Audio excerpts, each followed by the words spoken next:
नमस्कार बंधुरा cooking talking चैनेले सकलके Janai स्वागत। बंधुरा आज आमी आपनादेर जोन्नो निये एसेछि काकरोलेर एकटी खूबई सुंदर रेसिपि जेटा खेले आपनादेर खूबई भालो लागबे। बंधुरा आमार चैनेलटिके सबस्क्राइब करार और बेल आइकन प्रेस करार अनुरोध राखलाम।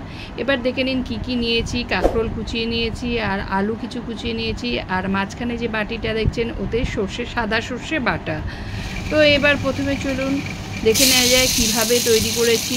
যেহেতু সরষে দিয়ে হবে তাহলে সরষের তেল দিয়ে এটা করতে হবে, তবেই টেস্টি হবে। তো সরষের তেল কড়াইতে দিয়ে কাঁকরোলগুলো দিয়ে দিলাম, দিয়ে তাতে একটু নুন দিয়ে দিলাম, নুন আর একটু হলুদ দিয়ে দিলাম, দিয়ে ভালো করে নেড়ে চেড়ে এটা নেড়ে চেড়ে নিতে হবে। এটা একটু সেদ্ধ করতে দেওয়া হবে, সেই জন্য ঢাকা চাপা দিয়ে দিয়েছিলাম। ঢাকা চাপা দিয়ে দেখুন কাঁকরোলগুলো এই দেখুন সেদ্ধ হয়ে গেছে। আমি খুন্তি দিয়ে দেখিয়ে দিলাম আর একটু ভাজাও হয়ে গেছে, আর বেশি ভাজবো না, তুলে নিয়েছি। এবার কড়াইতে আবার সর্ষের তেল দিয়ে তাতে কালো জিরে ফোড়ন দিয়ে এবার কিছুক্ষণ কালো জিরে যখন গন্ধটা উঠবে ভাজা হয়ে যাবে তখন কোচানো আলুগুলো দিয়ে দিলাম। এই আলুগুলো একটু নেড়ে চেড়ে নিতে হবে, নিয়ে তারপরে এতে নুন আর হলুদ দিয়ে দিতে হবে।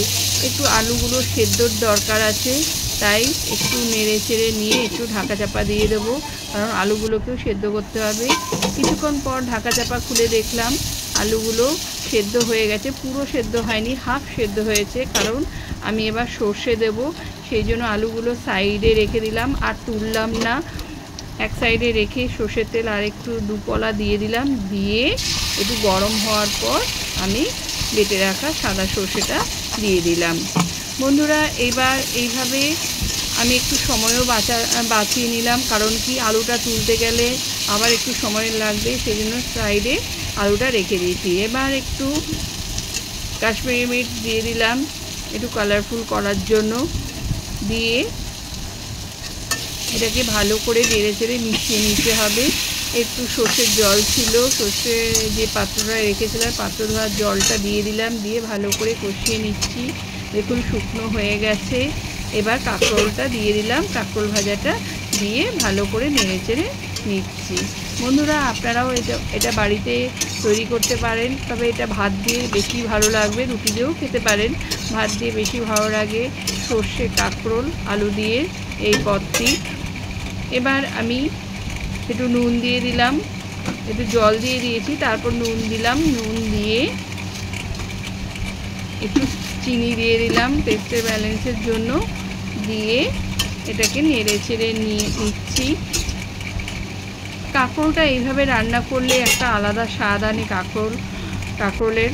বন্ধুরা এবার ঢাকা চাপা দিয়ে কিছুক্ষণ পর দেখুন জল টেনে গেছে, কাঁকরোলটা শুকনো শুকনো হয়ে গেছে।